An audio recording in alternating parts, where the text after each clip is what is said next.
executive debate. So welcome. I'd like to welcome our current he's actually standing at the moment, County Executive David Morgan. And also I'd like to welcome our County Commissioner Shane Eaton, who is going to debate David tonight. Guys, welcome, and we want to thank you. And again, to our moderators from the Lawrence County Republican Party, Brandon Taylor and Lawrence Sutton. Guys, thank you very much. And just appreciate you guys being here tonight and all you do for this county. Just want to tell you we appreciate you and all that you do. Want to say tonight is brought to you, this broadcast is brought to you by Stryker's Steakhouse. Just want to give a shout out to the Lawrence County Chamber of Commerce for helping us with these podiums tonight. And just want to say thank you. Are you waving at us? No? Are they just waving? All right. So thank you for everyone who is making this possible. So guys, I want to thank you for being here. Thanks so much for being able to do this. So Brandon, Lawrence, I'm going to turn it over to you guys. Thank you, Charlotte. David Morgan, Shane Eaton, thank you for being here tonight. Thank you for trusting us for handling this debate. We appreciate you both being here very much. Just so the audience knows, each candidate's going to get 90 seconds as an introduction. Then they get 90 seconds to answer each question. Should they be called out by the other candidate during the debate, they will get 30 seconds for a rebuttal. At the end of the debate, we will give each candidate 3 minutes for a closing statement. Gentlemen, do you have any questions? No. Okay, thank you for being here. We'll start off with question number one. We actually drew numbers out of a hat to see who was going to go first. David Morgan picked number one. David, you got the first question. What is Lawrence County's greatest financial challenge? His mic's not on. David Morgan's mic's not on. I'm sorry, I messed up. Okay. And we need to get, can you say test into that mic, please? I'll say we just get right into it. Check. Okay, there we go. I'm sorry, I apologize. My mistake. Usually Lawrence makes mistakes and I can blame him. Actually, I'm going to blame that on Lawrence, even though he didn't do anything. Just kidding. It's totally my fault.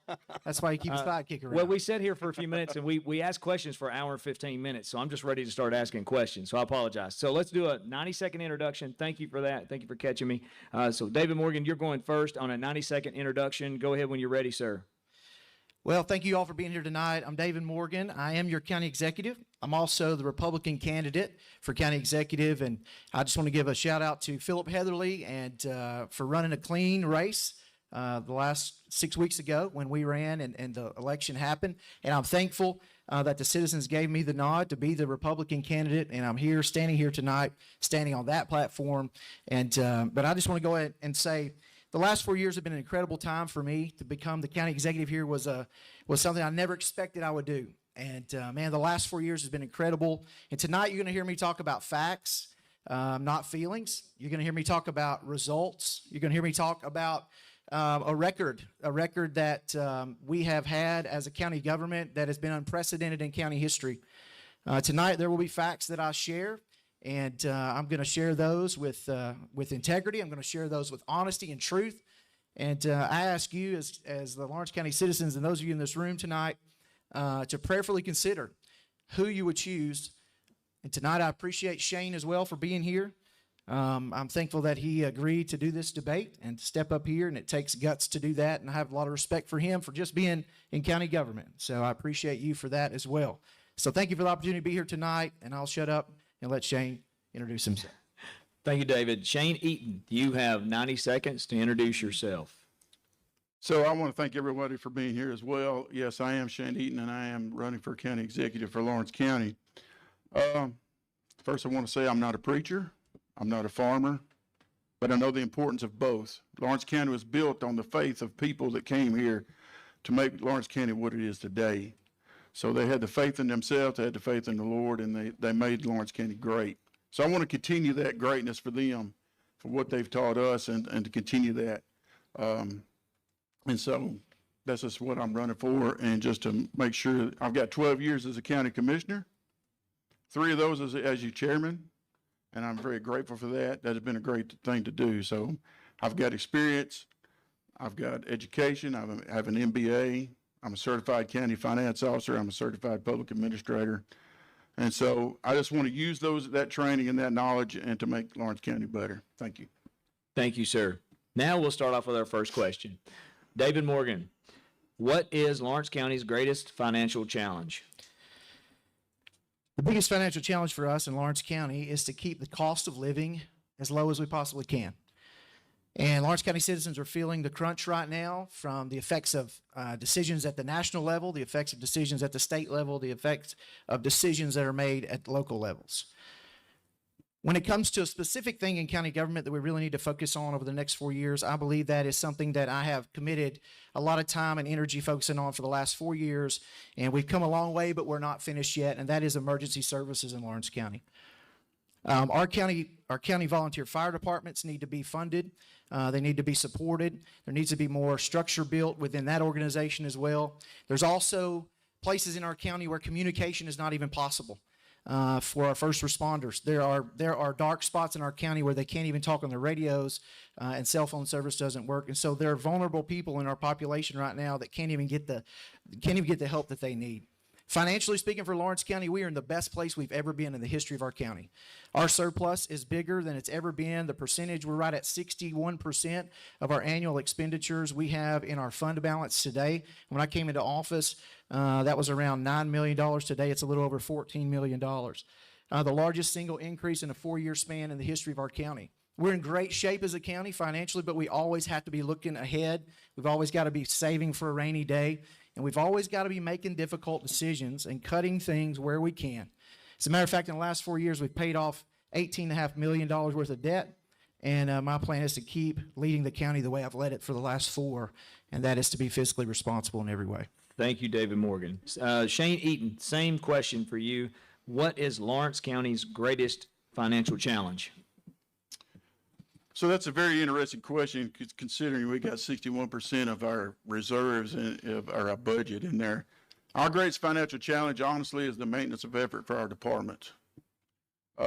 We haven't increased, we have not increased that at all that much. And so we've still got to build roads, schools still have to be funded, the sheriff's department needs to be funded. So that is the greatest financial challenge, is to keep those funded, because we've got challenges coming. We got growth coming, so they have to grow with that. So to keep that going, we need to increase our maintenance of effort little by little. We don't need to borrow money to increase the maintenance of effort. You know, we paid off $18 million in debt, but you know what we did 2 years later? We borrowed $20.2 million. So we just went right back in debt. So we don't need to do that anymore. So our maintenance of effort is what we need to do. We need to increase that just 1 or 2% every year and try to continue that. So we plan for growth, and we're planning for that maintenance of effort. And you work with those departments to handle that. So that is the greatest financial challenge, is our maintenance of effort. David Morgan, are you calling for a rebuttal? Yeah, that'd be great. Okay, we'll give you 30 seconds for a rebuttal. Go ahead when you're ready. So the truth is, the commission voted to borrow $20.1 million, something like that, 20.8 something. 12 million of that went to the school. Shane, I believe you voted for that bond, by the way. You voted to put us in debt that much. 12 million of that went to the schools. 6 million of that went to a road building program, the largest road building program we've ever done in the history of our county. And 3.1 or 2 million of that, forgive me if the numbers aren't exactly right, went to county buildings. And so there's a lot we're doing with that, and that MOE is increased every single year for every department, including the sheriff's department and EMS. Thank you, David. Okay, thank you. Shane Eaton, with rapidly increasing property values, how does the county protect homeowners, farmers, and businesses from a crippling tax burden? So, first of all, we stay within our budget. We stop borrowing money to fund our budget. We stay within the budget so we don't have to increase property taxes. Second of all, we try to work with our farmers. We try to support our farmers so they don't lose their farmlands and have to sell out. We need to look at programs to help sustain their property and keep their property in their family. And what was the other part? So the question is, with rapidly increasing property values, how does the county protect homeowners, farmers, and businesses? And so we also need to remember that our appraisal process is not a hidden tax. So when that reappraisal comes out, we need to make sure that we are following what we need to do. We need to have that state certified tax rate come down, and we need to make sure that it's right so that we do stay within budget and we don't increase taxes on our citizens. David Morgan, with rapidly increasing property values, how does the county protect homeowners, farmers, and businesses from a crippling tax burden? Well, one thing we do is we look at other ways to fund government. And so that comes oftentimes in the sense of fees. And so we hired a consultant a few years ago, Donna Barrett, former state representative, and she came down and consulted us for the last couple of years and showed us lost revenues that we've had. The commission voted almost up and down on every one of them, straight up, and they voted to find those revenues, increase fees, and various things. So fees, for instance, that Mr. Eaton has voted against or passed on every single time were fees to increase in the court system. For people that have the speeding tickets, have the misdemeanors, have the criminal record, when they come to the courts, our district attorney asked for a little $6 fee per case that his people had to work, and that fee was denied by Mr. Eaton. He would rather fill that hole and fill that bucket with property tax dollars, when only 35% of us in this county own property. Property taxes are a big thing, and it's an issue, and I believe in property tax reform. But I want to tell you this. Over the last 26 years, property taxes have only been raised one time in Lawrence County, and it was in 2015. And Mr. Eaton voted for that property tax increase in 2015. He increased the property taxes by nearly 60 cents. He's on the record voting for that. So my plan is to never raise property taxes. As a matter of fact, I have not one time in any meeting talked about the need to raise property taxes. Proper fiscal management and applying fees to the people who do the crime, you need to pay the fine. And so that's my opinion on that. And I don't think that we should hit property owners and farmers to fill the gap for people that are doing criminal activity. Shane, would you like a 30-second rebuttal? Sure. So, yes, I did vote to increase taxes when I first came into office because they hadn't been raised in who knows how long. I mean, it's been a long time. We needed to raise taxes, unfortunately, to provide services. So that's the only reason. It's not because I just wanted to raise taxes or the commission just wanted to come in and raise taxes. Also, too, fees don't help. They only hurt people. They don't help people. All right, next question. It's going to David first. Can you detail how we are financing the county's roads repairs and if alternative grants are being pursued to supplement the budget? Yes, thank you for that question. Roads are huge in Lawrence County. We have over 1,000 miles of roads here that are just county roads. That's not including state highways, city streets. Ryan Crick and his crew does the best work in the state of Tennessee, and they manage the money to the penny. And I'm very proud of that. We're increasing our maintenance of effort to them. As a matter of fact, we increased that this year. I'm planning on that in the budget if my commissioner will vote for it, the increase to the maintenance of effort. And they'll get even more money this year to do their job. We just opened bids today, and we found some good news. Travis Caldwell's in the back. He's on my purchasing committee. Some of the prices have gone down just a hair. Most of them went up, and some of them have gone down. So a few years ago, I mentioned the bond. So in 28 years, Lawrence County did not do any kind of road building program. That means they didn't borrow any money to go toward roads. The commission chose to do that. Mr. Eaton voted for that $20+ million loan a couple of years ago. And I'm proud of that, and I'm thankful that Shane voted for that because we put $6 million into roads, and then the state gave us $3.2 million, and we put that also into state connecting highways. We have never invested $9.3 million in the history of our county in our roads, but we've done that in the last 4 years. And of that $20.1 million, we've paid off 18.5 in the same amount of time. So we're in a little bit of arrears when it comes to debt. But these bonds are at 1.8 to 2.3% interest. How many of you would take a 1.8 to 2.3% interest rate right now? I mean, your investments are earning 5 and 6%. So that's how we've done it, and that's how we're going to keep doing it. Shane, we'll give you a rebuttal. You have 30 seconds. I don't need a rebuttal for that. Okay, pass on a rebuttal. Shane, same question goes to you. Can you detail how we are financing the county's road repairs and if alternative grants are being pursued to supplement the budget? So 3/4 of the road budget comes from state gas tax. 1/4 comes from property tax. That comes from Ryan Crick himself. So that's how we fund road repairs. So As far as grants are concerned, there's very little grants out there that we could find on that. I'm a grant guy. I've been doing grants since 2001. I funded over $3 million worth of grants. So I kind of know the grant background there. And so there's very little grants out there to help with that. So once again, we got to go back to the maintenance of effort. We increase that a little bit at a time instead of borrowing money to give him $6 million to be able to use. Increase that a little bit at a time so we don't have to continue to borrow that. Okay, David Morgan has requested a rebuttal. You have 30 seconds. Yeah, so we've increased the maintenance of effort to the highway department every single year that I've been in office. So that's not accurate information.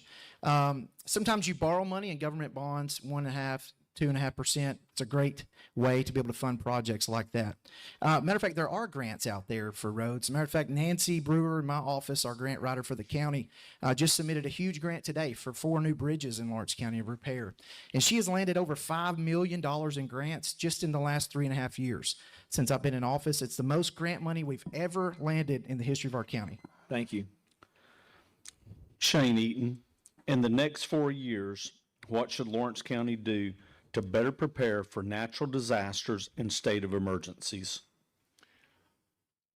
So I work for emergency management on my day job when I'm not county commissioner. So first of all, we've got to increase that budget not just because I work there, because Shelton Barnett needs that money.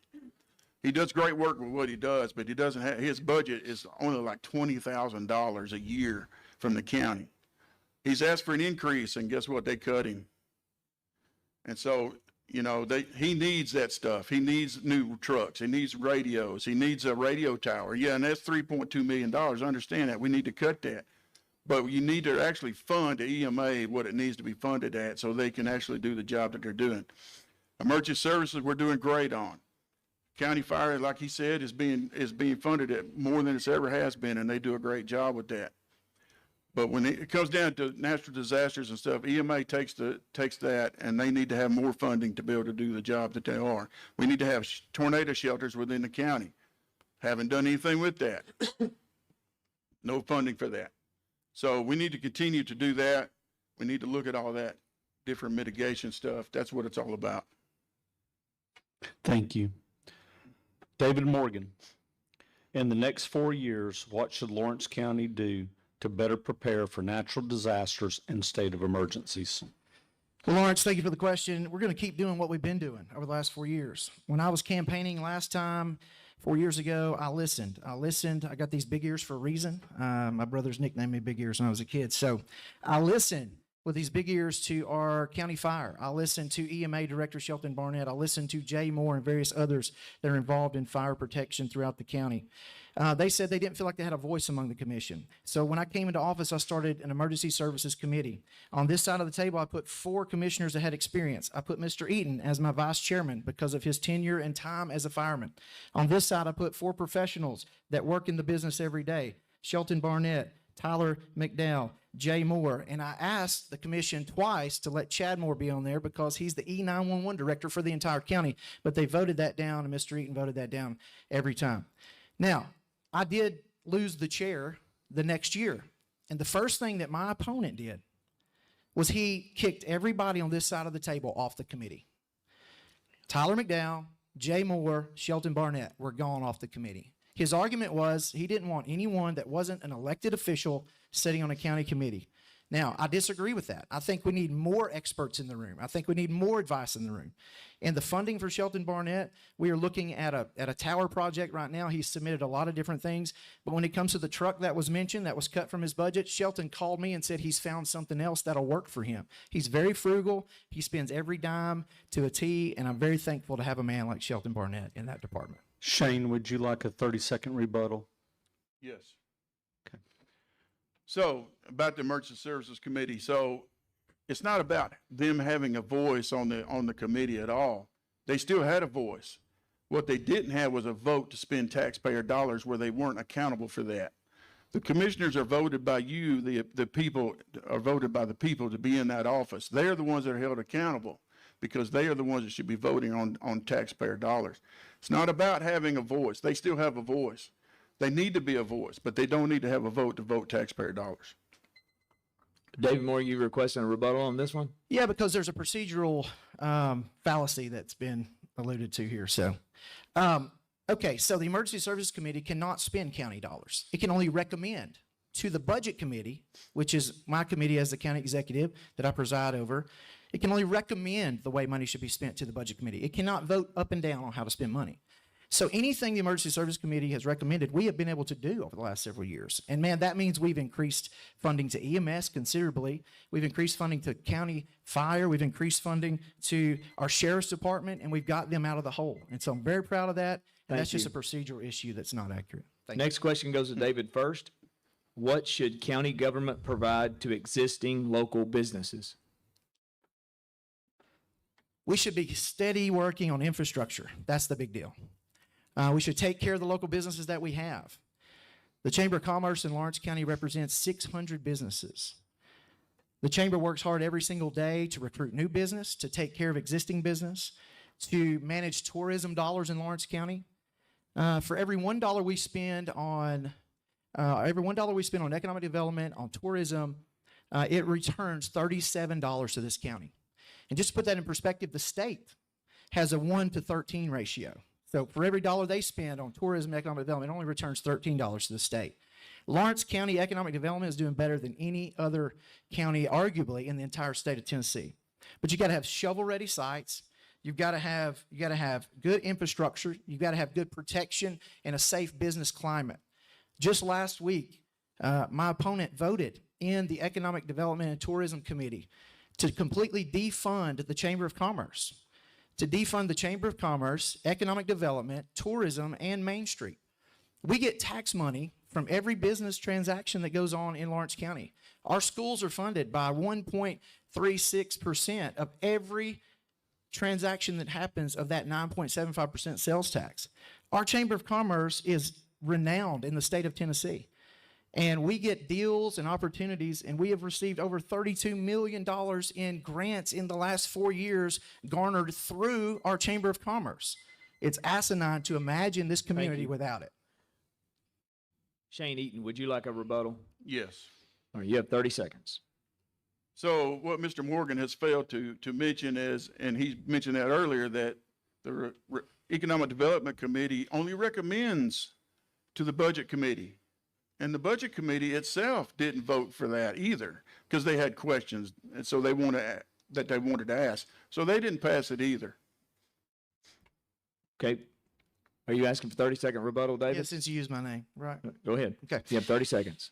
So the Economic Development and Tourism Committee every year votes on how every dollar would be spent for nonprofits, for economic development, and for tourism. They vote on that, and they send that to the Budget Committee. Mr. Eaton made the motion, and another commissioner second, and 4 of the 5 on the committee voted to completely defund the Chamber of Commerce, tourism, and Main Street. Main Street was $10,000, and they voted to defund that. Before Main Street, and anyway, I don't have time to finish all that, but that's what happened, and that's exactly the record, and it's there if you want it. Mr. Eaton, do you want your question or do you want a 30-second rebuttal? I'll take another rebuttal, please. Okay, 30-second rebuttal. So Go once ahead. again, it goes back to the Budget Committee has final say in the budget. They're the ones that, they finalize everything in every committee. It all goes to budget. So the Budget Committee, once again, did not vote to do that. So they had the opportunity. They had questions. They didn't do it either. Okay, Shane, you still get the question. So the question goes now to Shane Eaton. What should county government provide to existing local businesses? So I will have to agree with Mr. Morgan on that. We need to have the right infrastructure. You need roads, you need good water, you need electricity to be able to provide for our businesses. We need to have a sit down with them. What do you need? What is hindering you? I think we need to have better school CTE classes, so that way we can have a workforce development there. So that way they have employees that are ready to come out and ready to go to work. So I think we need to work on that. That's a big issue, is having a great workforce for those businesses. Sit down with them, say, what is the barriers to that? So we need to do that.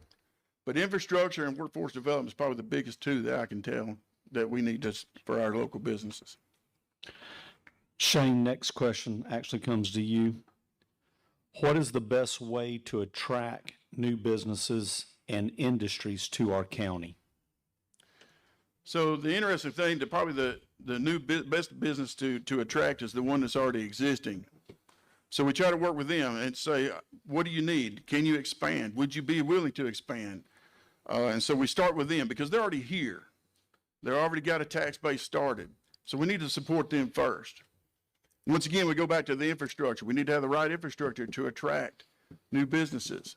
We need to make sure that they're businesses that are actually going to fit Lawrence County. Lawrence County is a big agriculture community. We should be recruiting some agribusinesses. We ought to be supporting farms that do agribusiness. You know, that a farmer who grows corn could actually sell that corn to a person that makes cornmeal here in Lawrence County. We have cattle farmers that sell beef to local butchers here, and they sell their product here. So it makes a great circle here. So that's what we need to do. That's what we need to make sure that Lawrence County is ready to go. And, you know, we need to make the background of what Lawrence County is, and that's how we attract new businesses. David Morgan, what is the best way to attract new businesses and industries to our county? Well, the best way to do that is fund the people who do that with their life, okay? I'm not going to pretend that me as a county executive has the expertise, ability, time, connections, education to be an economic developer. That's not my responsibility, nor is that the responsibility of the county commission. Again, the Chamber of Commerce in Lawrence County, Tennessee has done an amazing and incredible job over the last 4 years that I've been in office and even beyond. And you may have disagreements with different decisions that are made from time to time, but I don't know about anybody in this room that never has disagreements, even within your own household from time to time. But we need to fund the people who are experts in that area. And I'm going to tell you something. The state of Tennessee has passed down $32 million worth of grants and federal grants through the state because of the trust and respect our Chamber of Commerce has in this community. You fund the people that are experts. We don't have to sit back and pretend like we are the experts. We need to listen to the experts, and we need to fund them and help them do what they do. At the same time, hold them accountable to decisions that are made. And that's something I'm going to commit to do and continue to do as I move forward in office. And I'm thankful for the opportunity that we've had to work together over the last 4 years. And man, I'm excited about the possibilities that are coming down the road because, listen, if a community is not growing economically, it's dying. There's no neutral gear. And we have brought agribusiness. Avogen is in Lawrence County. We've got H&R AgriPower, a new facility up there. Thompson Caterpillar is on its way. There's a lot of different business that has come to Lawrence County, and I'm looking forward to keeping that going. Okay, so the next question goes to you first, David. How do you plan to foster a collaborative and transparent working relationship between the county commission and the school board regarding funding requests? Again, I think we've got a great system right now. Michael Atkins and I, we're on, you know, if he calls me, I'm answering the phone. If I call him, he's answering the phone. We're constantly talking and discussing what's coming down the road. We have a school board liaison committee, and it's been meeting over the last few years. And from the school board chairman, John Daniel, who I grew up with, kindergarten friends, he says the communication has never been better between the school system, the board, and county government. As a matter of fact, there's not one thing they've asked us for over the last 4 years that we have not been able to fund. And we've been able to fund those things not by borrowing money. We've been able to fund those things by balancing our budgets, being fiscally responsible, and putting money in our rainy day fund. And we're going to continue to do that kind of work. As a matter of fact, right now, pending the sale of the Southern Tennessee Higher Education Center, and after the city and the county figure out who's going to get what piece of the pie, I am going to work hard to build the next building plan and infrastructure plan that the school system already has in place. And I don't think it's my job or the commission's job to sit back and tell the school system what they need to do. They are experts in their area as well. They are elected officials on the school board. We just need to be there to support them and fund them because our children are our future. And every dollar we invest in education, we can't even quantify the difference it makes. It's exponential. And so I'm going to continue to work hard to produce what we need to. And there's a plan in place right now to use the funds from the sale of the Higher Education Center to build some facilities in Summertown, Lawrence County High School, and at Loretta High School. And I'm excited about the opportunity to do that. Thank you. Yeah. Shane Eaton, same question. How do you plan to foster a collaborative and transparent working relationship between the county commission and the school board regarding funding requests? So I believe that starts with communication. And we, like he said, we do have a great school board liaison committee that meets every so often. But I think it starts with communication. The school board needs to collaborate with us and say, hey, well, this is what we need. Then we come back and say, okay, this is what we realistically have to be able to do because of funding. And so we just work together on that. And that's just the way it is. We need to start joint board meetings early in the budget process. And we need, so that way we can establish what we need, what they're wanting, what we can do, and then kind of come to a middle ground and say, okay, well, we can do this and this year, and then work on a long-term plan later on down the road. So I believe in education as well, because that is something you can't never take away from. I think we need to definitely expand on some things, but that's what it starts with, is communication, working with the school board and saying, hey, this is what we realistically can do. And let's go from there. Can I, You want a rebuttal? yeah, can I add to that? You get a 30-second rebuttal if you request, if you're called out. Can call him out. I don't think so. All right, No, I'll I add don't it in either. later. All right, fine. So, Shane, I was actually going to agree with you. next question is yours. What is your 10-year plan for the Lawrence County school systems? Wow. You know, that's going to be interesting. 10-year plan. So, you know, I think probably one of the biggest things is once again, we sit down with Michael Atkins and the school board and say, okay, we want to do a 10-year plan. So what do y'all have in mind? And listen to what they've got to say and then try to work on that. I would love to see more mental health people inside the school system, because our students are really going, they're like the sheriff's candidate said earlier, they're going through some different things than we ever had. And so I think we really need to focus on some mental health services for them at the schools. I know we've got some, but we could expand on that. I would love to listen to what the students want. They're the ones going to school. They're the ones that are learning. If we engage them in learning, then they will be more willing to come to school. So I would love to see more programs of what they would like to have. I've had some say, I would love to have an auto mechanics class or a small engine repair class. If we could do a small engine repair class for a student, and when they get out of high school, they could have their own business when they get out of high school. They wouldn't have to go to college. They could just go ready to have their own business at home. So I think that we could expand on those kind of programs, listen to what the students want. Because as adults, we kind of have an idea, but they're the ones there. They're the ones that are bringing up the future. So if we listen to what they say, I think that's what we need to do. And I would love to see 2 new high schools, but holy mackerel, by the time 10 years comes around, they could be $100 and $110 million a piece. So we'd have to really look at that. David Morgan, what is your 10-year plan for the Lawrence County school system? So my plan will have to be tomorrow's plan, not 10 years from now. But I'll talk a little bit about it, because the school system, the school board, paid a consulting company last year, or a year and a half ago now, 2 years ago, to assess their need for facilities and various things over the next 10 years. I sat in that meeting with all the teachers and administrators from the county and listened to this company say that we are in really good shape as far as facilities are concerned in Lawrence County, as far as classroom space is concerned. Now, that's Michael Atkins said that. That's the consulting company said that. They may have to change some zoning as far as where kids actually go to school based on where they live to be able to make up the difference right now in a little bit of areas that they're a little bit overcrowded. But I believe we got to listen to them and do what they ask us to do.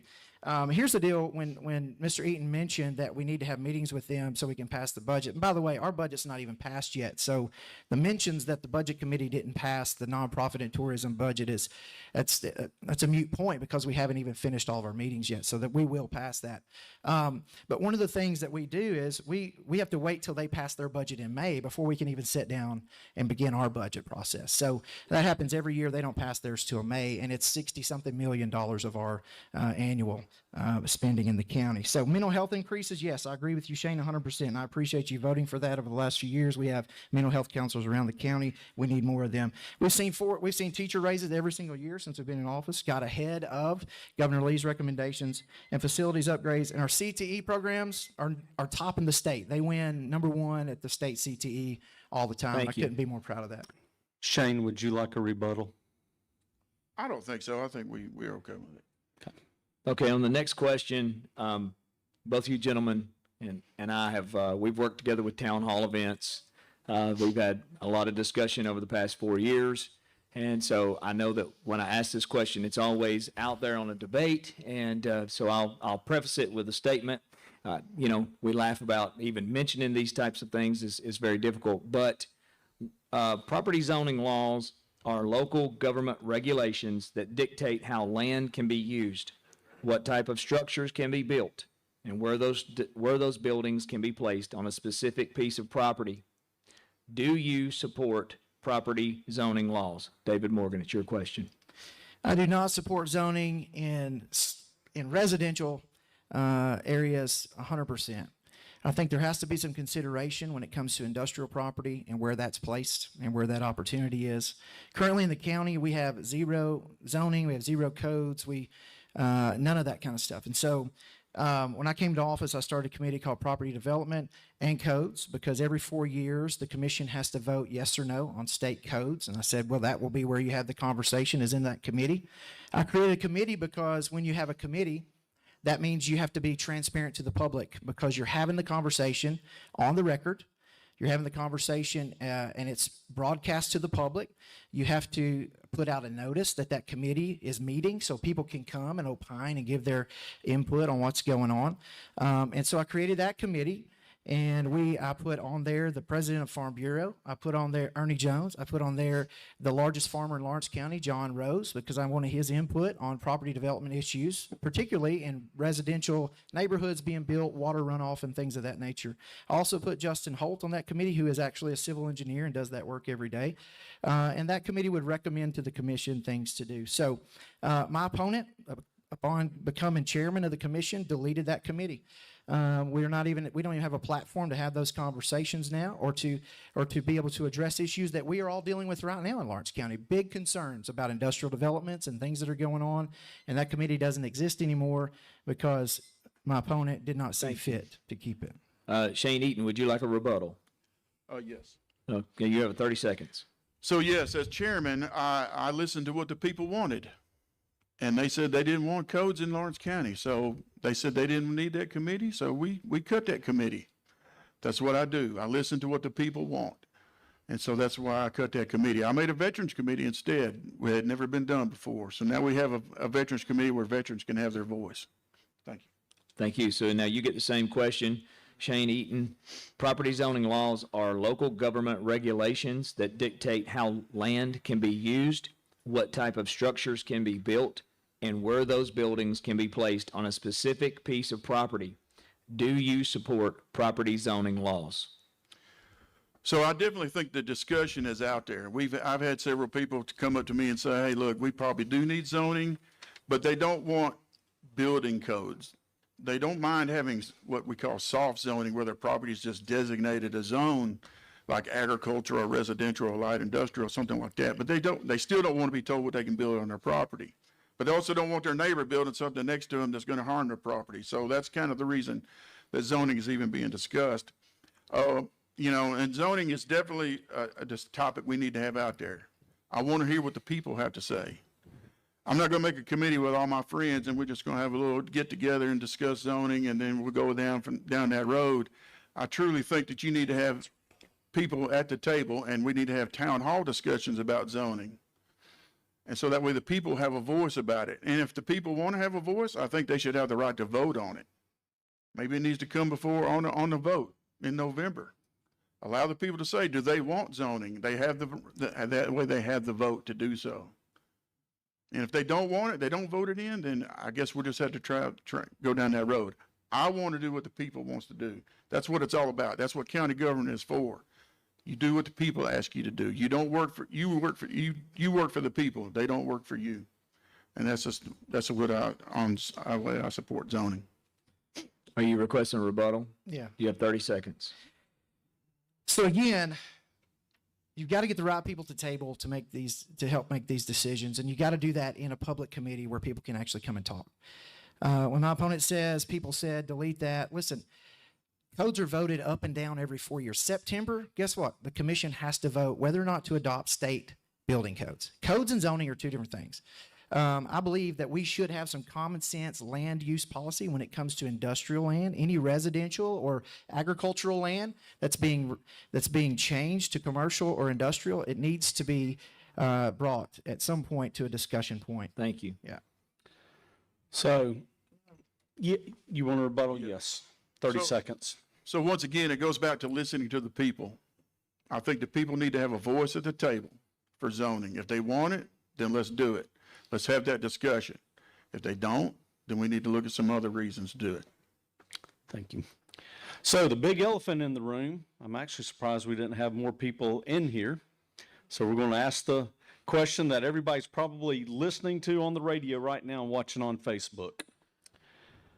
Shane Eaton, this question goes to you. Do you support recruiting large-scale data centers to our community? Why or why not? Boy, just throw me in the fire there. You know what I'm saying?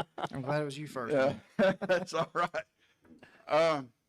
Let me just, for the record, I do not support any data centers, large or small, within Lawrence County. What we do with land in Lawrence County will affect future generations for us, not just for us, for our future generations. Data center, they say data centers are critical infrastructure. I think our farms in Lawrence County are more critical infrastructure, and we need to protect them first. Now, a data center might be good in a industrial area that is heavy industry, no farms around it, no land around it, no residential around it. You sit across the country, people are opposing data centers all day long. Now, do I believe we need more information? Yes, we need more information. I tried to put out a resolution for a moratorium to study on what we need in data centers or how we can do that. Unfortunately, our county attorney says since we don't have zoning, we can't do that right now. We could be subject to a lawsuit. But I have tried to make the effort to try to stall it as much as we can so we can have more information and I want good information. Because right now all we're having is bad information, how bad it is.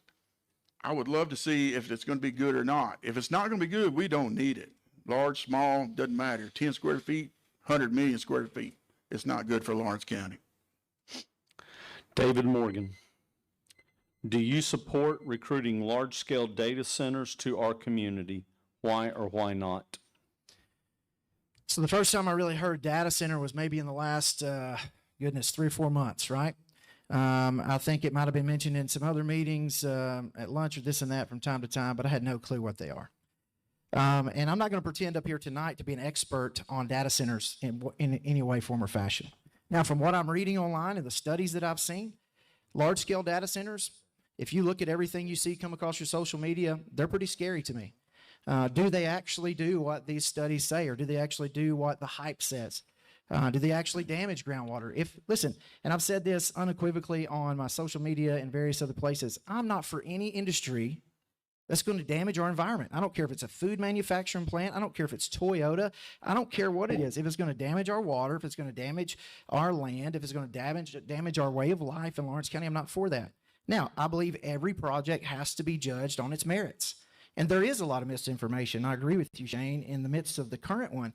As a matter of fact, the truth about the current little bitty 50 to 60,000 square foot data center, the truth about the facts on that is being misconstrued every single day. It's going to use about 30,000 gallons of water a year. Tidal Wave uses 14,000 gallons of water every single day. It doesn't even have a wastewater scrubber system on it. That means it's not like 4 plants we already have in Lawrence County that have to clean their wastewater before it goes back into our sewer. It's going to use about the same amount of power as TFT or Modine. It's going to use 1% of the available power remaining in Lawrence County. So those are the facts, and I think we need to make decisions on facts, not fiction. Thank you. I want to follow up with a question, Shane. You had mentioned moratoriums. There are numerous counties currently in Tennessee and other states that are issuing anywhere from an 18-month to a 36-month moratorium on data centers coming in. Mm-hmm. Do you support it or do you not support it? Oh, I definitely support it. It's like I said earlier, I tried to go ahead and submit a resolution. I already had co-sponsors ready to go to do a 12-month moratorium on this, and it wasn't about trying to stop this one. I just wanted to try to affect it in Lawrence County because, once again, we've all heard that the county has nothing to do with the city of Lawrenceburg, and that is true. We do not. But we have to stand up and say, look, this isn't good. We don't wear it no matter where it's at. So we needed a 12-month moratorium to say, hey, we need to do more research. We need to make sure what we're doing is right. I fully support that. But unfortunately, until we have that discussion on zoning and to make sure that we're doing what's right for Lawrence County, we can't do a moratorium is what our county attorney has advised me. David Morgan, I'm going to try to do the question again for you. Numerous counties currently in Tennessee and other states, counties, are issuing anywhere between an 18 to 36-month moratorium on data centers. Do you support that or not? I am not opposed to studying these things in a deeper way. Now, Shane is completely right on the fact that we do not have the legal ground to make that decision as a county government. I consulted Ryan Durham as well, our county attorney. Without zoning laws already in place, and even with zoning laws already in place, there's a lot of lawsuits that have already been filed against that because there has to be precedent in certain situations. A temporary moratorium makes more sense for a study and things of that nature to be done. But creating something final, you put every taxpayer in Lawrence County in jeopardy when that happens. And this little bit of savings, rainy day fund that we actually have, that could be depleted just like that, trying to defend ourselves for some rash and irrational decision we might have made in a moment of haste. And so I just want to say, look, I believe in studying everything out, and I'm going to just say this. There's a lot of people in Lawrence County right now that are afraid and concerned. And I'm listen, I hear you, and I understand that. I'm listening to the facts, and I'm trying to make decisions based upon that. And Shane's right. The county had nothing to do with the current one that's here. But moving forward, these things are coming. This is the modern era. That's what's happening. And we've got to get ahead of it and understand it. And I think communication, better connecting with the federal government, state government, understanding what's going on and what these things actually are will make the difference, because a lot of people are afraid and concerned, and I hear them and I understand that. Thank you. David Morgan. Where should data centers be located, and where should they not be permitted? Well, the industrial park is already set up for industrial development. Okay, so if a data center is going to exist, it needs to be an industrial park area. Shane's alluded to that fact as well. And so we in Lawrence County have the largest industrial park. We have expanded our industrial park larger than it's ever been in the history of our county in the last few years. We have shovel-ready sites there, and many other industries are being sought out, and many data centers have over the last couple of years have even called, but the Chamber of Commerce has said, no, that's not a fit for us. It's not a fit for us. It's not a fit for us. And so, listen, those things are coming. TVA is the only federally owned utility authority in the country, and there's a lot of pressure from the top. As a matter of fact, President Trump just a couple weeks ago said he wants to lighten any regulations and things on data center development. Well, listen, that puts us in a vulnerable spot. I was in D.C. a couple weeks ago, and I sat down at Senator Haggerty's office and talked to his chief of staff about this very thing. I said, we are a vulnerable population. We need your help to understand fully what data centers are and what the effects of them are. And then we also need to know what laws need to be put in place to give our citizens a say on what's going on. And so the truth is, there's a lot of misinformation out there, but there's also a lot of real information. And so I think you have to study these things out and you have to think about it, but they should only be in industrial park areas, in my opinion. And again, people can sell their land. Everybody has personal property rights. And so that's a challenge for us in Lawrence County. Shane Eaton, same question. Where should data centers be located, and where should they not be permitted? So I definitely agree with David on that. They definitely need to be in a heavy industrial area, somewhere that they do not produce sound or whatever. If all the information that I've read is, they make all these sounds, they affect your animals around there, they affect humans' hearing. I mean, people are saying that they hear humming all the time. So there needs to be in an area where they're not going to be doing that, where there's no residential, there's no farms, there's no neighborhoods. And if there are close, then they need to have sound protections. We need to have some kind of buffer zones in there, and to protect our neighbors. That's what it's about. It's about protecting our neighbors in Lawrence County. And when somebody, they have the property rights to sell their property, and unfortunately that is, it's not a bad thing that you can sell your property to whoever you want. But sometimes it gets sold by a third party and you really don't know who you're selling to. And so that's how that kind of comes about sometimes is, oh, I got this great price for my property, but then it comes around and, oh, well, it's a data center or it's something else, and you're like, oh, so if you're getting a big offer for your property, like several $1,000s more than what it's usually worth, probably a red flag, and maybe you might want to think about what you're selling to. But I definitely think they need to be somewhere outside of a neighborhood or near farms or creeks. We don't need to use up our resources. Thank you. I'm going to ask a follow-up question, and it's because of a lot of concern that we have, and of course, Lawrence and I doing this debate, we're trying to bring real questions, real problems that people have been pushing us to ask tonight. Data centers are known to lobby TVA to raise electric rates. We'll start with, I believe it's your time to go first, Shane. We'll start with you first. What would you like to say to the citizens of Lawrence County who have concerns that a data center coming to this area is going to actually raise the cost of their electric bill? That's a great question because that is a lot of people's concerns, and that's a lot of the information. Thankfully, the state of Tennessee has passed a bill to where they have to pay, the data center has to pay for their own electricity so that it does not fall on the residents of Lawrence County. So that is the good thing, that the state has taken care of that and said, look, you're going to have to pay your own way. The residents are not going to pay for your data center. Even though we're paying for it with our cell phones every month, we're paying for everybody's data centers using our cell phone all the time. So, I just got a bill the other day said my iCloud account is no longer going to be free. They want to charge me. So I got to pay for their data center somehow, I guess. So, so that's, that's the way it is. But I don't want that to increase our electric rates at all. And that's one of the main reasons I oppose it, is because I want to make sure that we're getting that information. That's what it's about, getting that right information and being transparent about it up front. I can't say that enough. We got to be truthful to the people. And here's the thing. Yes, we are only getting information from these companies. They're telling us, oh yeah, we're only going to do this, we're going to do that. But then sometimes they come down the road, well, wait a minute, we're going to change. Kind of like they said, we're going to use 10,000 gallons a day. Now it's 30,000 gallons a year. It's already changed a little bit. So we got to make sure we're transparent with the people. And if it's going to affect them, we definitely need to make sure it's not right. David Morgan, the same question. Data centers are known to lobby to raise electric rates. What would you like to say to the citizens of Lawrence County that are concerned that these data centers are going to raise their electric rates? I'm going to say, if that's true, then I don't want them here either, right? If they're going to try to raise my rates. But what studies I've read actually say these mega data centers, these big ones, actually build their own gas turbine power plants.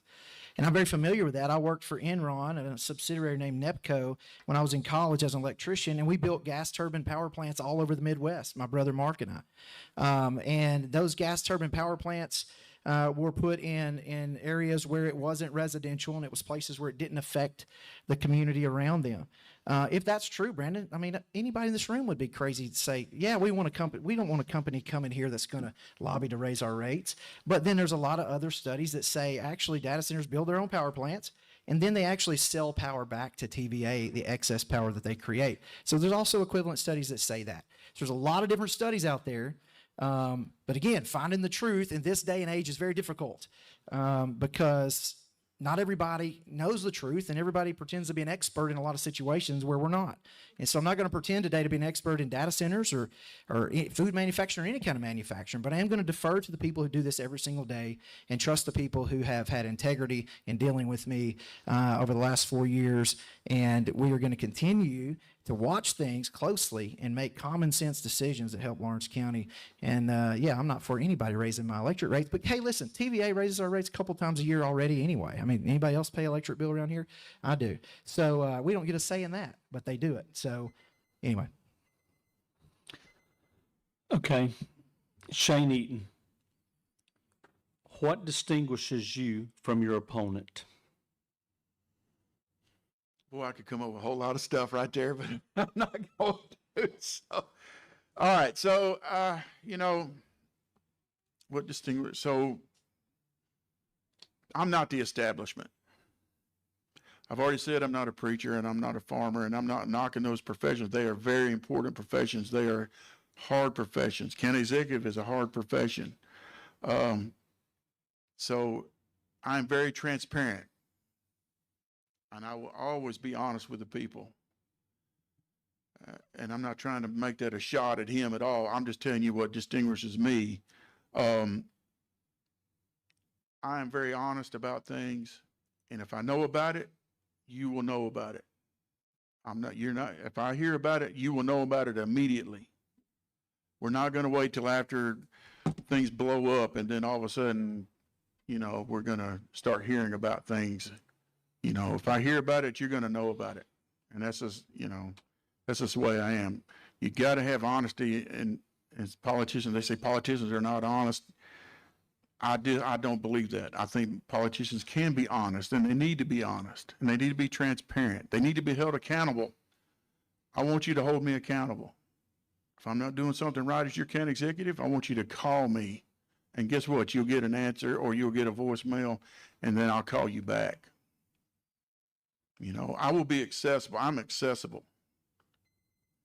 Thank you. David Morgan, same question.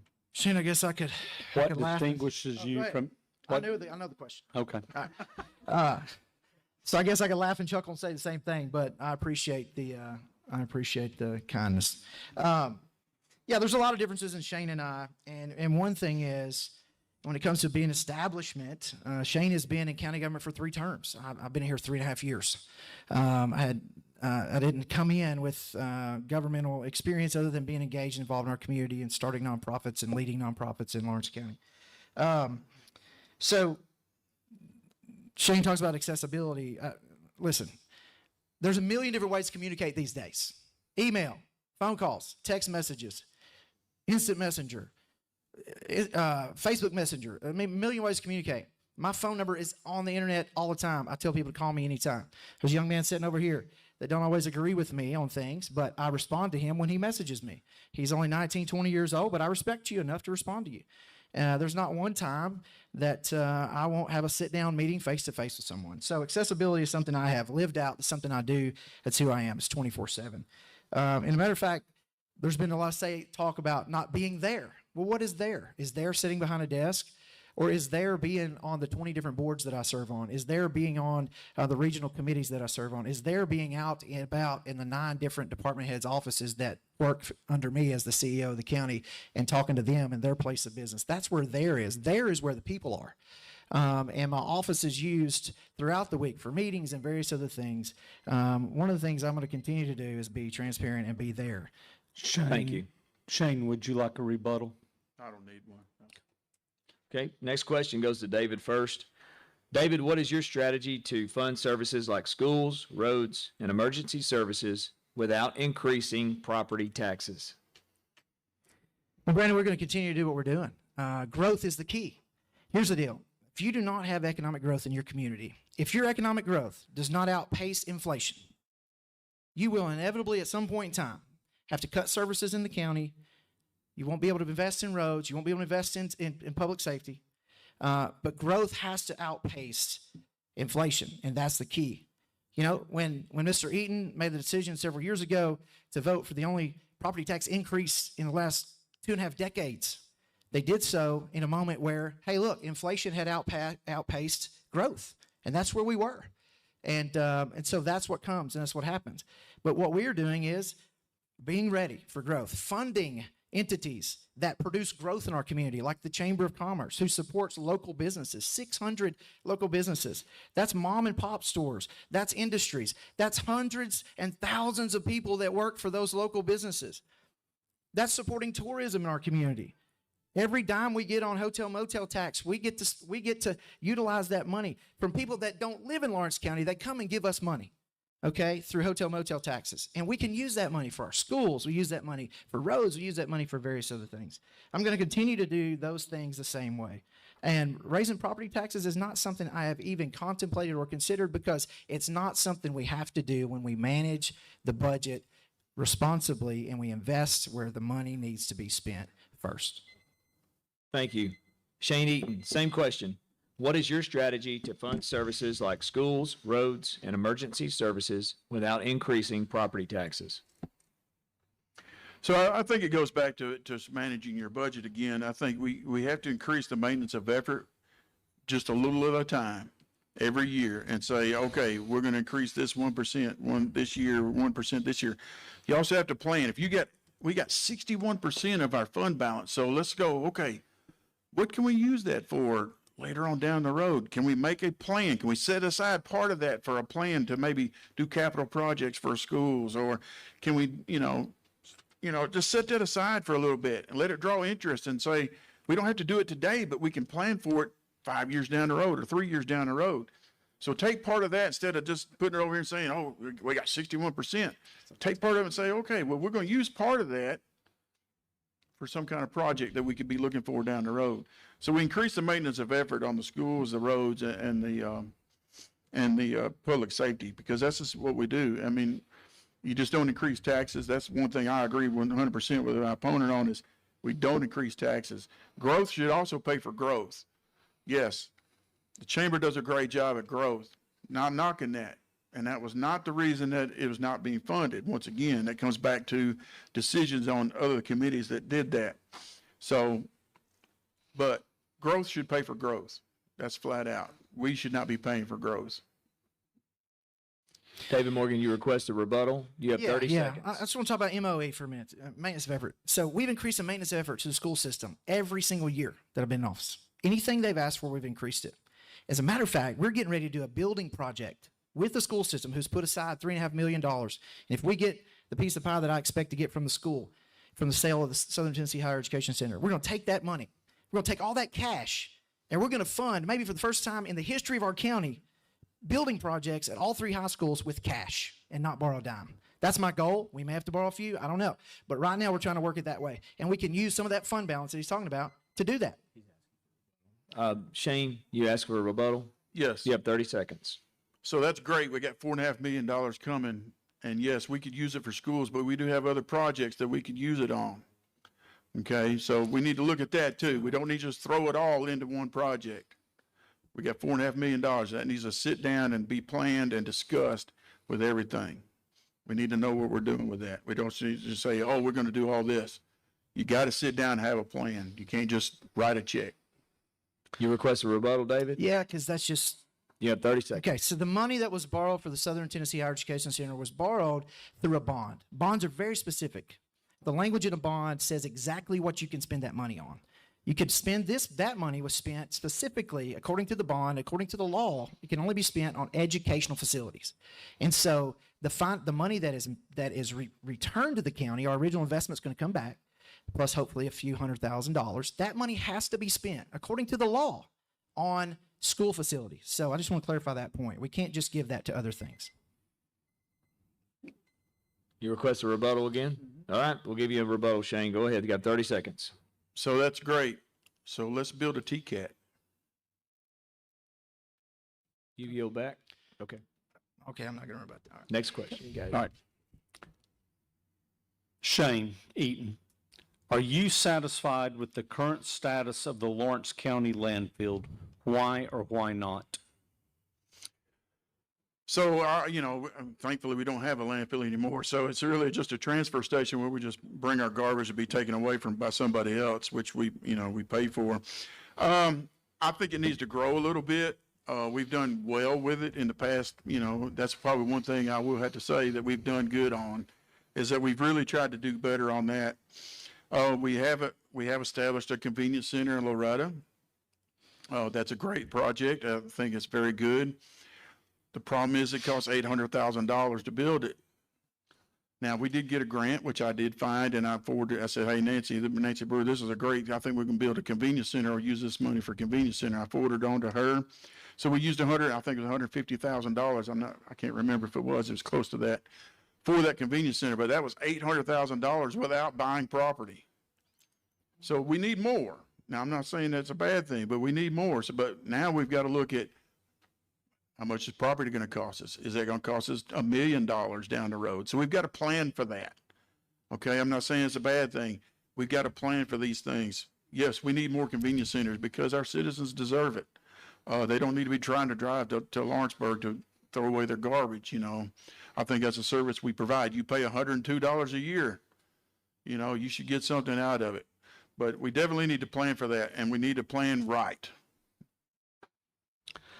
David Morgan, are you satisfied with the current status of the Lawrence County landfill? Why or why not? Again, I'm glad you answered that, Shane, and said it's not a landfill, because it's not. So I was going to text y'all and tell y'all it's a transfer station. It's totally different than a landfill. But yeah, so I'm very happy. I'm very happy with what we've been able to do over the last several years. Gary Wayne Hyde is the most award-winning solid waste director in the history of our state. Okay, you just look it up. You can ask ChatGPT tonight. You can say, "Hey, who is the best solid waste director, most award-winning in the state of Tennessee?" And it'll pull up Gary Wayne Hyde's face. Now, don't be afraid. He looks pretty cool in that picture. But anyway, I love what they do. Listen, and Shane, I agree, man. $800,000 is a lot of money, but our facilities are top-notch. The state of Tennessee came down and inspected our facilities. They said, "Dude, these are the best ones in the state." It's the best one in the state. And so when I came into office, we had one place to bring our garbage, and that was to the middle of Lawrenceburg. That's why garbage ended up on the side of the road in Piney. That's why garbage ended up on the side of the road in Iron City and everywhere else. And so part of that bond, that $21 million or $20.8 million, was $3.5 million for county facilities. And part of that was to fund the convenience center. So we're looking for land right now on the west side of town, on the north side of town, and on the east side. And we want to build 3 more of those things. And we've actually been able to figure out a way to do that and cut some cost along the way. A lot of the cost up front was the trucks we had to buy, but those can be used at multiple facilities. So, man, I'm excited about that. Me and Shane agree on that one. 100%. I think we got top-notch staff, and Gary Wayne Hyde decided to hang in there with us, even though some on the commission didn't or passed on the vote to keep him and to keep him employed. And I'm thankful that we got him and we kept him from going into retirement because he's the best one in the state. Thank you. David, going back to you on the next question, what is one misconception voters may have about you that you would like to correct? Misconception. Well, I hear a lot of people say, "Man, you just got a lot. You're just doing a lot. You got a lot on you," right? And I appreciate that. I appreciate that sentiment, and I appreciate that concern. Listen, I grew up with 4 big brothers and a dad, and I had 4 bosses, 5 bosses, 6 bosses, 7 bosses, actually, because I had a little sister and a mother, too, on top of that. And one thing every one of them will tell you is that, what's David doing? Well, he's doing a lot. He's doing all kind of stuff right now. That's just how he is. It's in my nature. It's who I am. And one of the misconceptions is that I can't handle it. Well, I just want you to look at the record. The record over the last 4 years is all I really need to stand on tonight. Our county is blessed beyond measure.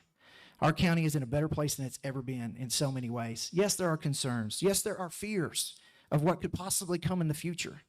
But I want to tell you today, I'm not someone that's going to just dictate and arbitrarily try to do things. I like to put people around the table, put experts in the room that know what they're talking about. If I'm the smartest guy in the room, I'm not doing my job and getting the right people in the room.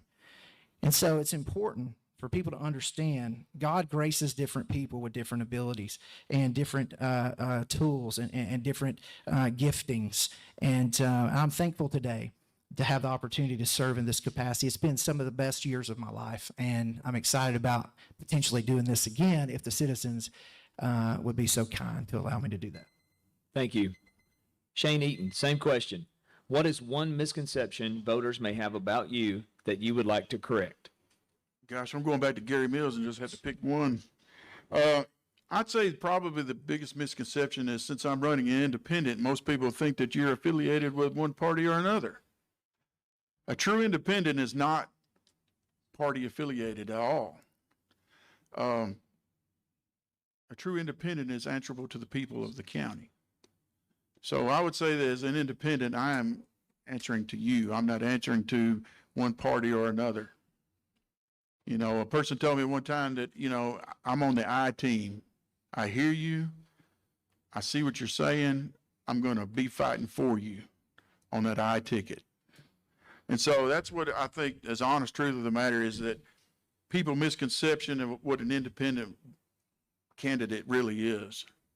And it's about actually working for everybody in Lawrence County and listening to everybody in Lawrence County and listening to everybody's ideas, because you never know where the next great idea can come from. Okay, so an independent candidate is not necessarily affiliated with one party or another. So just remember that. Shane Eaton, why should the people of Lawrence County trust you as their county executive? So trust is earned. Trust is earned. Trust is earned through being accessible, by listening to the people. You earn that trust by listening to what they actually have to say, and you actually sit there and listen to what they have to say. You just don't brush it off. You're accessible. When they ask you a question through Facebook or text or call or whatever, and you answer that as quickly as you possibly can. You're there when they need you. Now, yes, you could be in a community event, you can be in the office, wherever you're at.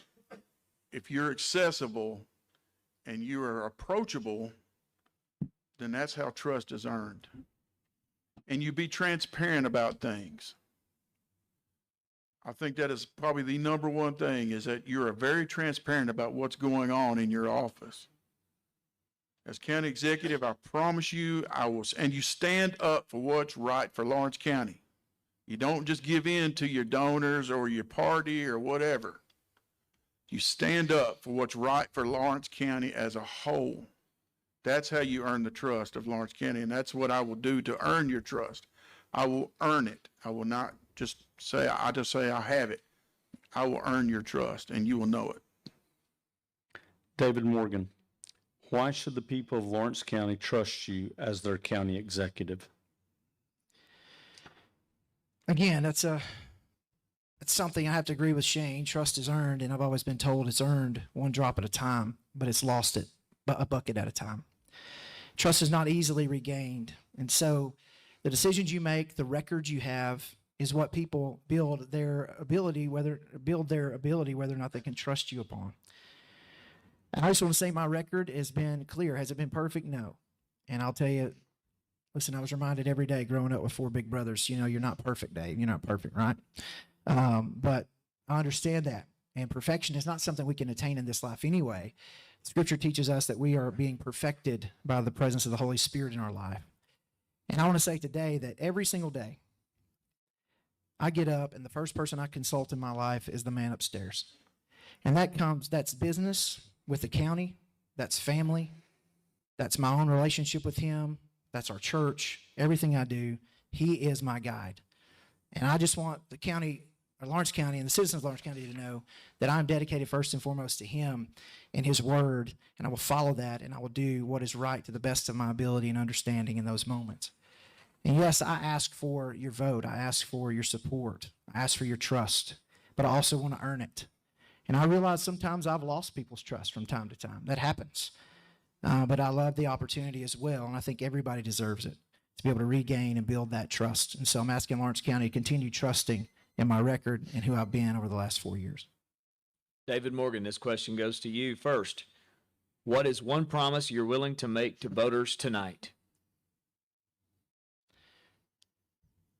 Again, I'll have to agree with John Myers. Making promises is a difficult thing, but I will commit to this. How about that? I will commit to be the man I say I am, whether I'm at the desk, whether I'm in public, whether I'm in the pulpit, or whether I'm at home with my family. And I'm going to be someone that is yielded first and foremost to the direction of my Heavenly Father. I'm going to continue to work hard every single day for Lawrence County. There's not a night that goes by that I'm not on my phone answering Facebook Messenger messages or text messages or sending emails. If you ever get emails from me at 9, 10, 11, 12, 1 o'clock in the morning, then that's what I'm doing. I find the time outside of my time with my family, I find the time to get the job done no matter where I am or what I'm doing. And I'll make that commitment today that there's nobody that's going to work harder than me. And hard work is what has got us to where we are over the last 4 years. And I will say this, the county executive position is primarily an influential position. And I've always been told, if you're a leader, just stop. If you consider yourself a leader, just stop and turn around and look and see who's following you. And I'm fortunate that the commission has passed and voted and went my way almost every single time. There's nothing I can say that I've wanted to accomplish in these 4 years that the commission did not help me accomplish. And without a vote, they stood up, and Shane was one of those numerous times that made the best decisions. As a matter of fact, our current health department, Shane was one of 4 that voted yes the first time for that land purchase, and I appreciate that, Shane. Thank you. Shane Eaton, same question. What is one promise you're willing to make to voters tonight? So, yeah, I mean, gosh, politicians should never make promises, that's for sure, because you never know what could happen. But the promise I can make is that I will be working. I will have no other obligations other than Lawrence County. I will be working for Lawrence County. I will be in the office when I need to be in the office. I will be wherever I need to be. You can't be everywhere at once. I totally understand that. But I will be accessible to the people, and I will listen to what you've got to say.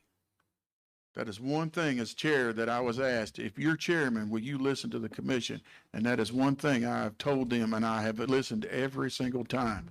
Have we always agreed? No, we haven't always agreed, but I am willing to listen to every commissioner and every person that calls me and talks to me. You know, like this young man over here that Mr. Morgan mentioned, I've talked to that young man, and I will work harder for him because he is the future. Him and his family are the future of this county. And you've got to work hard for those people because they're the ones that are still going to be here even when I'm gone. And we've got to make it better for them and his young daughter. Okay? That's the promise I can make. I want to make Lawrence County better for the next generation, and I will be working for you to do that.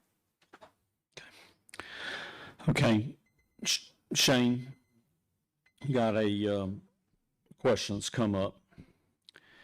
In 2020, most Tennessee counties instituted mask mandates and other COVID mandates.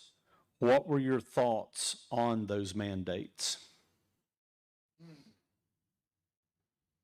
Well, unfortunately, when the federal government says we've got to do something, unfortunately, sometimes we have to do that. Did I necessarily just want to do that? No, I did not. But I caught COVID myself, and I was kind of glad I had the mask so I didn't spread it to everybody else. And that was not that's not a good thing to have. It put me on in the bed for 7 days, and that was pretty rough. And there was people that had it worse. We had people die in Lawrence County. I think we had over 1,000 people die from COVID in Lawrence County, and that's why we have those mandates, I think, is to try to stop that. Whether we agree with it or not, it comes down to protection of our county and our people in Lawrence County. We've got to sit there and think about it and go, okay, is this really good for Lawrence County? If it's really not, if they're just trying to force something down our throat, then yeah, maybe we ought to really say, we need to come together as county government and say, do we really want to do that? You know, they might come up with some crazy mandate that we don't agree with. Well, then we'll just go back to what we can do. We have to go back to what we can legally do as a county government. You know, but we got to do what we can to protect our citizens. That's just flat out. And that's what I want to do, is make sure we're protecting everybody in Lawrence County. David Morgan, in 2020, most Tennessee counties instituted mask mandates and other COVID mandates. What were your thoughts on those mandates? First of all, I want to say, you guys, you got data center questions, and now you got COVID. I thought we was over COVID, you know. Aren't we there? But the truth is, we had people die in our church. We had people die that I'm close to. But I will never surrender individual liberty to some federal mandate. And I want to say I'm so proud of T.R. Williams, who was in office at the time as county executive, because one of the only true powers you have as county executive is to be able to institute emergency health situations in times of disaster. Governor Lee did not put a statewide mandate on the state of Tennessee. He left it up to the county executives.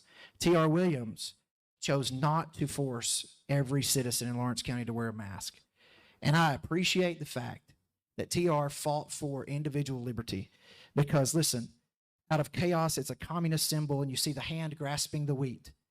Out of chaos is order, is what that means.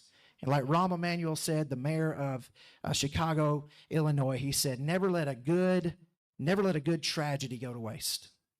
And so government will try their best to grasp our liberties. Every time there's some kind of tragedy, I believe every American citizen has individual liberty and should be able to stand and do what they will in that moment and make that decision for themselves. Gentlemen, you need a rebuttal? Yeah. We have 30 seconds for a rebuttal. So I do say this, and yes, TR did mandate that he's not going to take away individual liberties, but county employees had to wear a mask. Every county employee had to wear masks. That was the mandate. Now, he might not have said the citizens had to, but stores made them. You couldn't go in a store without, in some stores without the mask. So, you know, that's that. County employees had to wear a mask. Gentlemen, thank you. Lawrence County, we have just heard from our two candidates for county executive. And I want to say we're truly blessed to have both you gentlemen running for office. Thank you for being cordial and letting people know who you are. Brandon and I always have a couple of sayings. Give them a microphone and they will tell you who they are.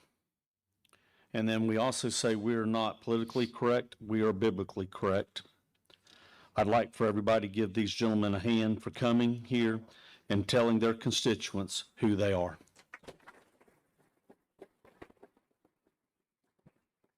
Gentlemen, you both get a 3-minute. We've been talking for a while, haven't we? Yeah, we had like 100 rebuttals, so my apologies, everyone. And you know, reference back to debate, and I say this in front of everyone, we're live. Debate should never be easy, but it should be fair. And that's what we've tried to bring tonight. A lot of people have pushed us for a lot of questions to try to bring to you guys. And I do appreciate you guys being here. You both get a 3-minute closing statement. David Morgan, you're first. You have 3 minutes. Well, thank you again to WLX. Thank you to Strikers. Thank you to Republican Party in Lawrence County for hosting or moderating this event.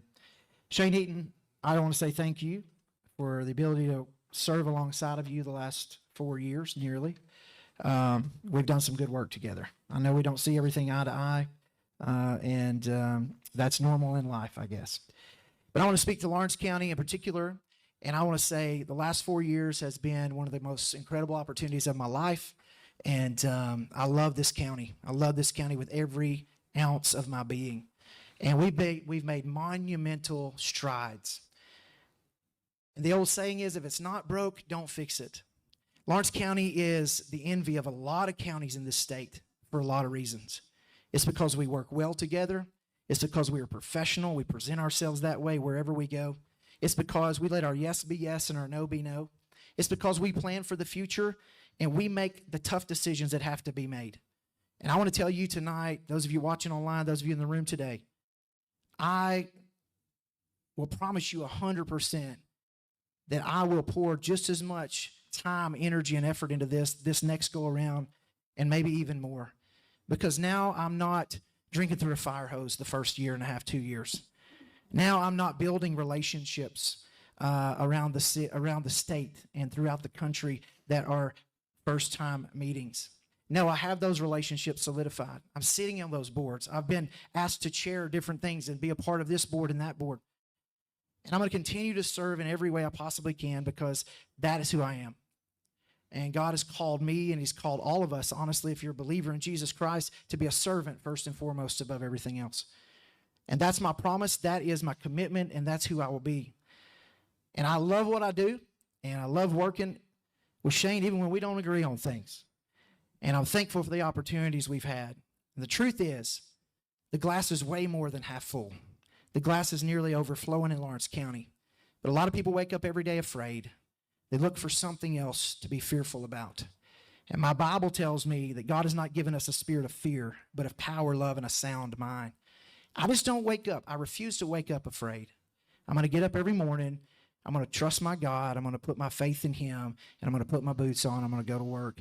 And that's what I do every single day, and that's what I'll continue to do for Lawrence County. And I would love to have your support, your prayers first and foremost, your vote. I would love to have every single one of your votes, and I would appreciate that. And I would love the opportunity to continue to serve as your county executive. What a blessing it has been. Thank you. Shane Eaton, you have 3 minutes for your closing statement. So yeah, I want to agree with that. I want to thank you guys for doing what you're doing. It has been, I mean, honest truth of the matter is probably, it's been tough. There's no doubt, but it has been fair, I think. So I want to earn your vote, ladies and gentlemen. As your county executive, your vote will not be wasted if you vote for me. I will be at work. I will not have any other priorities other than Lawrence County. That is my promise to you. I will come to work every day, except when my wife tells me to go on vacation. But no, I will come to work and work for you. And even on vacation, I'll still be accessible, even until she tells me to put my phone down. But we've been married for 33 years, and that's probably been the greatest blessing of my life. And so, she has supported me in this race, and I'm very grateful for that. And I couldn't do it without her. And also, I cannot do this without you, without your voices. I truly believe that that's what it's about. Lawrence County, I want you to have a voice at the table. I want you to actually be able to come to your government and say, I was actually able to voice my opinion, and they actually listened to me. And I was actually had some part of that decision. Okay? That's what you will get if I'm your county executive. You will have a voice at the table. You will have somebody who will actually listen to you.